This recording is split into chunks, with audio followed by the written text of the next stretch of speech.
welcome back to another episode of Sync Riffs. Charles Levan, LA-based sync agent and host moderator of Sync Riffs. Want to welcome to the studio old school Brian Miller, if I could call you that, as a LA-based music supervisor. Love your website with the old school there. Oh, thanks. That's a old nickname that stuck. Very cool. I'm really stoked to be able to sit down and chat about your journey into music supervision, and want to kind of flip what I normally do. And I see on your website, Brian, a lot of vinyl there. And I'm curious, coming up as a music aficionado, what was your first piece of vinyl or record that you got that kind of set that path into you knowing that you were going to have a career in the music industry? Two different answers. I remember my first piece of vinyl was the Hughes Corporation Rock the Boat. This is how old I am. Hughes Corporation Rock the Boat when I was in the first grade on a Mickey Mouse turntable with his hand was the arm. Mm-hmm. But that was like, I remember having that 45 and I still think I have it. It wasn't until later, much later, that I was realizing that, this is something I could do for money. You know what I mean? I can enjoy music for money. 100%. So, and that is a great track. That chorus, the hook, "Don't Rock the Boat," and I'll have to pull up. Now you got my mind going, because I had worked with High Records and Solar Records back in the day, and now I'm like, who has the masters and who's pitching the sure. Sure, I'm sure there's some value there. Yeah, 100%. So Brian, yeah, and then from there, tell us more about your foray into music supervision. Was it television or film or the NFL? What was your first sort of projects that you got into? And yeah. It wasn't that. It was I moved out to LA and I was an engineer. I was like a studio engineer and did some low-level producing and things like that. And when I moved to LA, like that whole studio system, large studios that can afford a staff, you know what I mean? That kind of dried up, and that was towards the early 2000s. That was getting smaller and smaller. So I met a friend of a friend here who was putting together a sales reel for an upfront for whatever network they were working on, and they happened to come to me and say, "Hey, we need a song that we can cut this sales reel to." Oh, sure. I like lots of songs. Here, use this one. And then it was, a couple of days later, it became, "Hey, can you edit this song? Put the chorus here and give us a little bit more instrumental so we can make." "Oh, sure, of course." And great. And then a couple of days later, "Hey, we want to put this song, we want to post this song, on our website." I don't think YouTube was even a thing at the time. "We want to and send it out. Can you get us the rights? Can you clear it?" And I was like, "Okay, yeah, I guess I'll call somebody." And that was basically how I started. That turned into a job actually at a company called Channel One News, which was a teen satellite news program. And I was the music director there for 7 years. So, wow. Yeah. Very nice. Very nice. And because I'm looking at your website, and then I know your list of credits, very impressive, working with, Amazon, Hulu, Fox Sports, ESPN, the NFL Network, and among others. And I'm curious because, Brian, I haven't had many supervisors that could kind of speak to both on the sports side of things and, then you have the streamers. So what's sort of like that world on the Fox Sports, ESPN? What's your role there when you're a music supervisor? Well, both of those companies, Fox Sports has a rich music team that I work with, and so does ESPN. Those guys are really dialed in. So my work with them is usually working with a production company that is producing for those particular distributors at the time. Mm-hmm. So you got to obviously fall in line with that audience and what their frame of work is. But I've done, I think what was the show? Searching for Shohei, couple of years ago, was for Okay. Fox Sports. It's just a matter of like falling in line with like what music helps tell the story of sports on and off the field. That's really the kicker. Yeah. Yes. No, and I can imagine. I mean, what a great time to be here in Los Angeles between, and I'm going to set it up because as a sync agent, my hat is already, looking 2-3 years ahead. But we've got the FIFA World Cup here in LA next year. Mm-hmm. And then we've got the Olympics in 2028. 28. Yeah.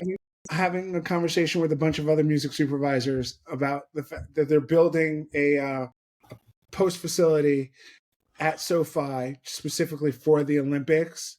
And there's going to be a lot, like everybody's kind of like aware that that's happening, so there will be a huge need, for different types of music. I mean, even if from, the broadcast, the digital and social, experiential, things that are happening actually at events. So people are aware. People are like looking to make those connections. No doubt. It, ripped from the headlines, if you will. And I think because we've both been in the industry a minute and there's always ups and downs. But on the bright side of things, I was reading, I think Netflix, they're building a new studio, but I think in New Jersey. Yeah, 100,000 square feet in New Jersey. Wow. Yeah. So, I mean, I was watching California Insider, and then they were talking about, obviously current legislation, California trying to keep the studios here, but whether they're filming in Nashville, Atlanta, that ship has sailed. Whether they, no. So that's I think with your skill set, I'm always curious, Brian. Is that something as a supervisor, you're competing more than ever for a specific gig. So if it's something like FIFA World Cup, obviously, correct, Brian, it comes down to relationships and reminding folks of your skill set. I mean, what's that path if you're like, hey, I want to work on an Olympics campaign? You're right. I mean, there is like relationships, and over the past 7 years or so, like I've been deeply ensconced in sports. So a lot of my relationships are with various producers and production companies that are that are sports centric. But it's really competitive. You know what I mean? Like everybody's out there doing it. All those people, the ESPN people have been doing it for years. Claude Mitchell is leading a great team. He's like been doing it for years. And the Fox Sports team has they've got it locked up, and they've reached out. I do get calls where it's like we've got X amount of shows. We can't handle everything internally. Right. So I do get those calls to like, help out here and there. And, it might not necessarily always be the biggest, like opening ceremonies of the 28 Olympics. It might not be that, but it might be a smaller campaign. And it's like, right. I think being flexible and open to like, not having to have like the top of the pecking chart, but like being able to fill in keeps me busy. Most definitely. And safe to say, correct, Brian, that when it comes to the creative, is it sort of predetermined what they're looking for, or do you send out briefs? Is that my question? Because I know some supervisors, they have their short list and then they'll reach out to folks and what you need. I had a chat with Bert Blackrack the other day, and he was just we're chuckling because he was saying that's keeping sync agents and the sellers of music on your top of your mind, because you have your Rolodex is probably just out the door. Yeah, I don't send out briefs too often, but from time to time I do. It's usually the creative is established, and it's like, we need to fill these, these buckets, Yeah. and then after that, if it's not, usually if it's not like, made or like exactly what we need, then I'll open it up to like, hey, please send me anything, something that will inspire me, reach out to people like yourself, something that inspire me that I could share with production that like will maybe get them excited about, whatever it is that they need. But there's usually, especially with sports, it's, especially with like, let's say football, it's, football, there's highlight reels, there are young, people who are like on the field, who listen to a lot of hip hop, who are like, high energy, there's a lot of swagger. So it's like the, the reach it becomes pretty myopic pretty quickly, Yes. No, it's funny because I was having a chat with Smash Mouth manager, and we were making the joke, which is so true back in the day. Now the number of projects that you could focus on back in the day, you could count them on your hands. And then now with Spotify, you pull out your phone. Like you said, Brian, there's so much music. And I guess my direct question is, how do you keep up with, I know the major labels and publishers, they'll send you their priorities. And then you have to balance your budgets. How many spots do you have? And that can warrant a frontline artist, and then maybe the balance of libraries. So yeah, what's kind of that? And that's a skill set that you really hone in over the years, I would imagine. Sure. I mean, I'm starting a project now where it's a real small budget, but their last season of this show, they had one frontline artist, like, a big artist that blew up right after they like locked their sync, you know what I mean? So they were like, do you think we can get, that same artist for what we paid for it last year? And I was like, absolutely not. like, that's absolutely not. So there's a balance of, you're always trying to manage expectations for production companies, right? Like they fall in love with, let's just use the Beatles for an example.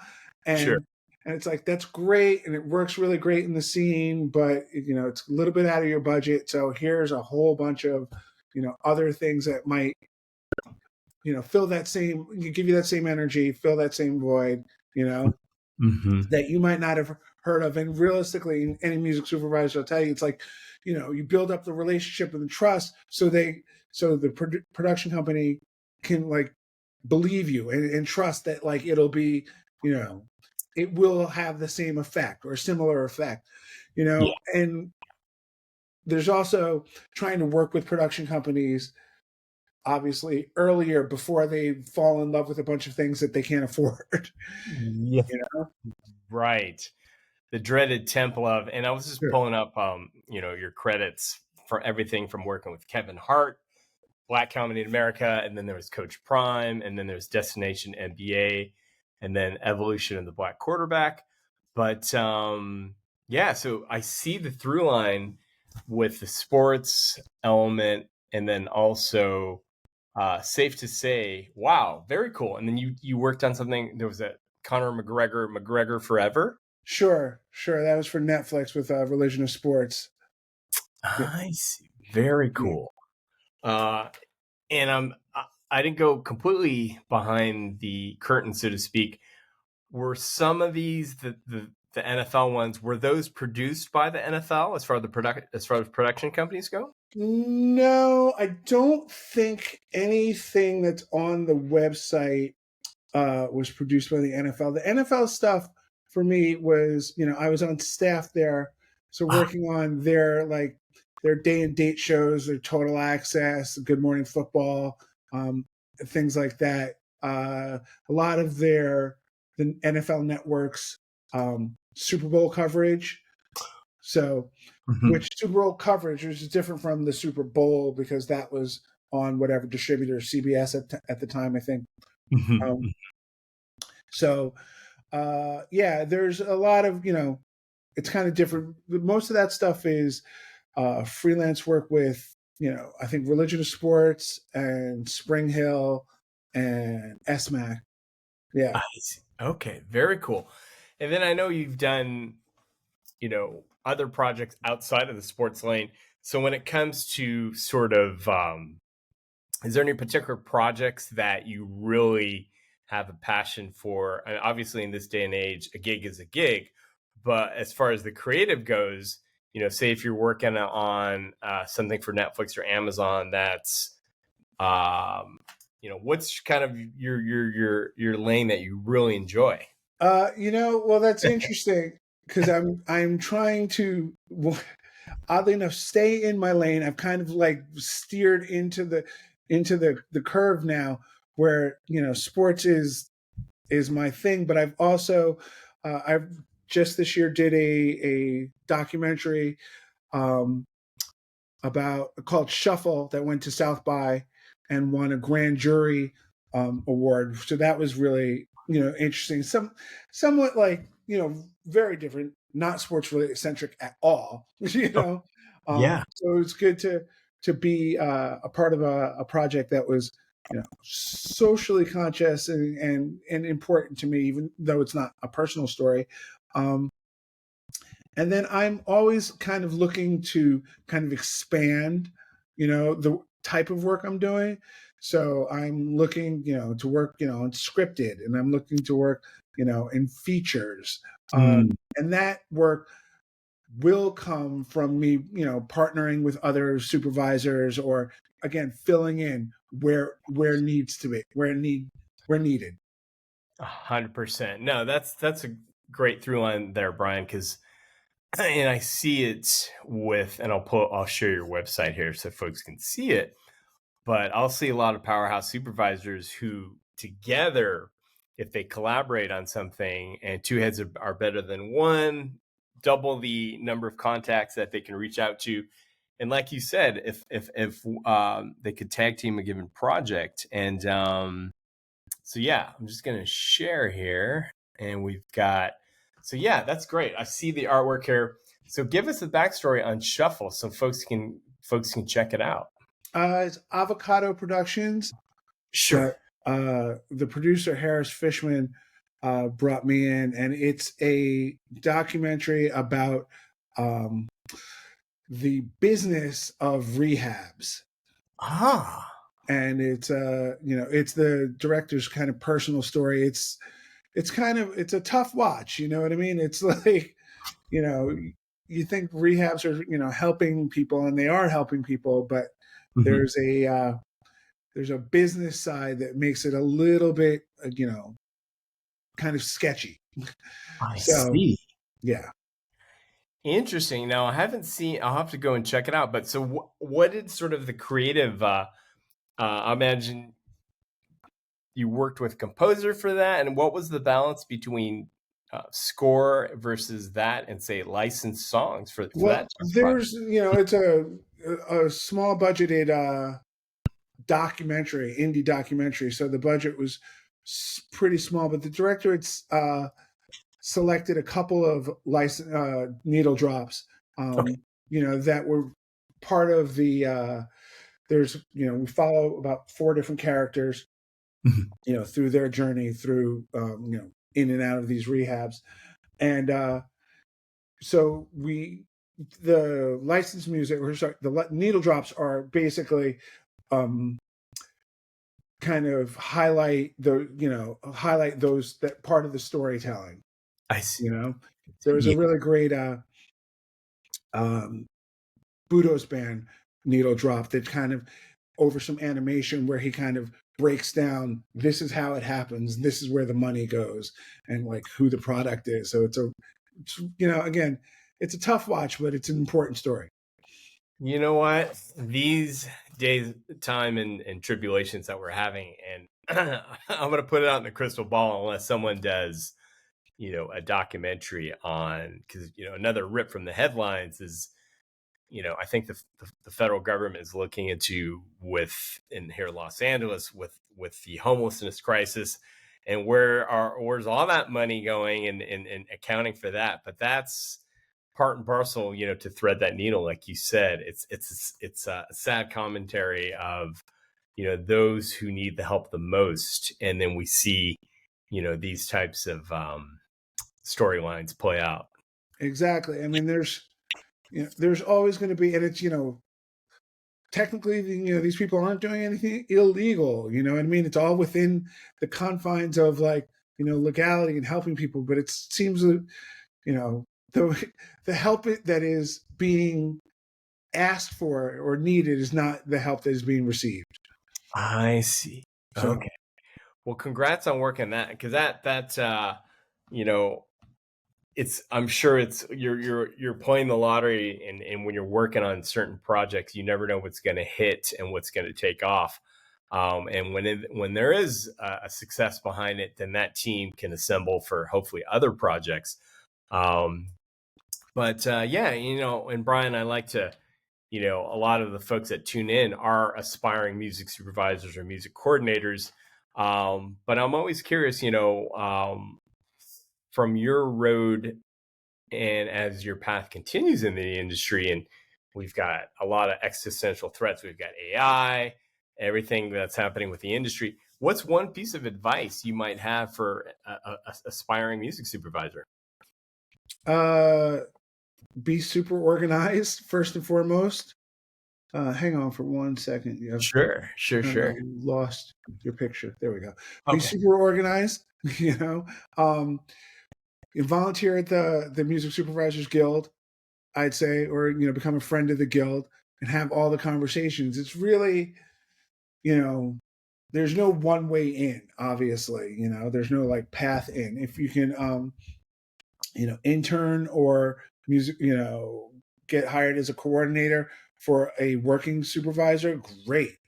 That'll get you in and kind of build you up and see what at least the path of how the job is done. But I mean, that's what I would say. Those are the things. And I think, and that's sort of the challenge as well, because like you said, the number of spots for supervisors, there's limited shows, and then we're still looking at the pipeline. Are things going to get back to the way they were pre the writers and the actors strike? And if we could spend a moment, because I'm always curious, Brian, on AI, music made with AI, or have you ever been pitched music folks, and what's the transparency issues, and how do you have that conversation with folks? Yeah, no, I mean, not. I haven't been pitched music with AI like openly. Somebody said, "Hey, this is, this singer doesn't exist." That hasn't happened. Not to say it wouldn't, but I want to work with artists. Obviously, I want to work with songwriters. I want people to get paid.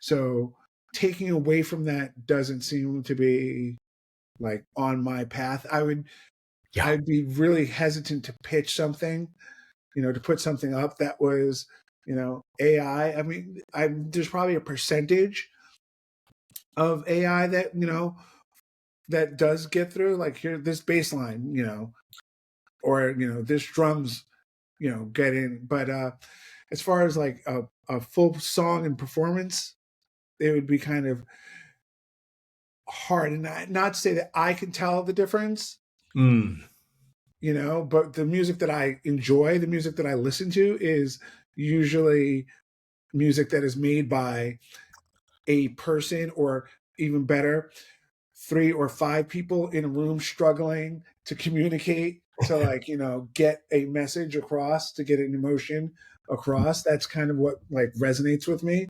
Yeah. So the more you remove that, like, the less interesting it becomes to me. So the less interesting I'm not going to pitch that, I'm not going to put that up. And it's fascinating, Brian. I agree 100%. Is something innate within our ear we can detect it. Yeah. It doesn't, there's no soul to it, you know? Yeah. Yeah. I mean, that's 100% what it is. And like I said, there will be, there, I'm sure I've heard things that are AI that I probably have enjoyed. But Right.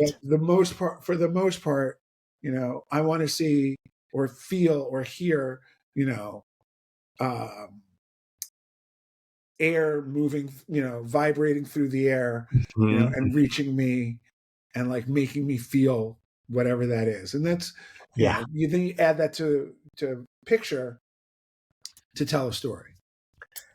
You just took me back to the time travel machine, and it's similar. I think, whether it's hearing Al Green's "How Can You Mend a Broken Heart" or Hmm. "Let's Stay Together," or for some we heard Adele, or Yeah, hearing Diana Ross, and Stevie Wonder, and you're just like, and it's a moment in time that who are the future torchbearers, singers. I feel it's that lost art of, I'm sure as many shows we've gone and seen live, but how many that just going to see live music and hearing someone's vocals uncut, there's no filter, there's no yeah, audio effects, and they just move you to tears because you're like, wow, what they did, what they created. sure. And it's particularly unique. That's the thing. You kind of want that experience where you go and see bands. I enjoy seeing live music quite a bit, a lot. And I'll go see bands or artists that I'm not really even particularly a fan of or into. But if there's a connection between the artist and the audience and it seems genuine and it's happening, Yes. like I don't get it, but they get it. Like I get excited about that, Yeah. So And before we end, and I'll send the track to you, but we work with a Filipino artist out of the Bay Area named Ruby Ibarra, and she just won NPR's Tiny Desk live concert singing a song in Filipino, and she won it, and she's on tour now, and she was to tears and just saying, as an artist, this is my dream come true, sharing our music. And she said the fact that it resonated with everybody. yeah, She said the song's not even in English, and now, boom, 500,000 views on NPR's Tiny Desk. So exactly what you said, Brian. There is, yeah. The yeah, song doesn't have to be in English for me to still get super excited about it. Like I don't have to understand it. I just have to feel it. yeah. And that's every piece of music. I was watching Den of Thieves 2, Pantera, Gerard Butler and O'Shea Jackson, and it's shot in Paris, and it just takes you there. If there's Parisian music playing in a cafe, and that's that gift. What you all do as music supervisors, finding that perfect piece of music that doesn't take me out of the scene. The music should blend where I feel I'm there in real life, and the Sure. authenticity. Yeah. So it's It it, gi- it kudos. it should give you more information rather than like be distracting. It should tell you. So it should music, especially in scripted, I think should inform. You know. Yes, 100%. And before we wrap here, I'm just curious, Brian, anything that's on your playlist right now? Anything in your car that you're bumping that you're really enjoying music Yeah, wise? I had a feeling you were going to ask, and I was like, I'm terrible at that. But um, Leon Thomas, Mutt is and that's for contemporary R&B is a tough ask. You know what I mean? Because it's so different. But that's a real good, like, that's a really good vibey track. And then there's a new Budos Band record that just came out, Seven, which is really uh, kind of like psychedelic jazz, psychedelic funk, which, Ooh, I can listen to that stuff all day long. no doubt. Yeah. Well, we'll link through to your socials, and so folks can follow your work. And I love to end it on a poignant moment because it's last month was AAPI month. June is Black Music Month. And I love your quote, and so eloquently put, Brian, but good storytelling is made better by good music, and it all starts with listening. Thank you. Thank you very much. Yeah.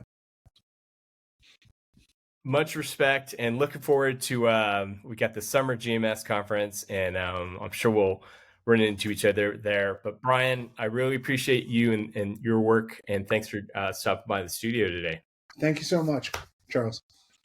My pleasure. And with that, everyone, catch you next week on an episode of Sync Riffs, and we'll catch you on the other side, guys. Namaste.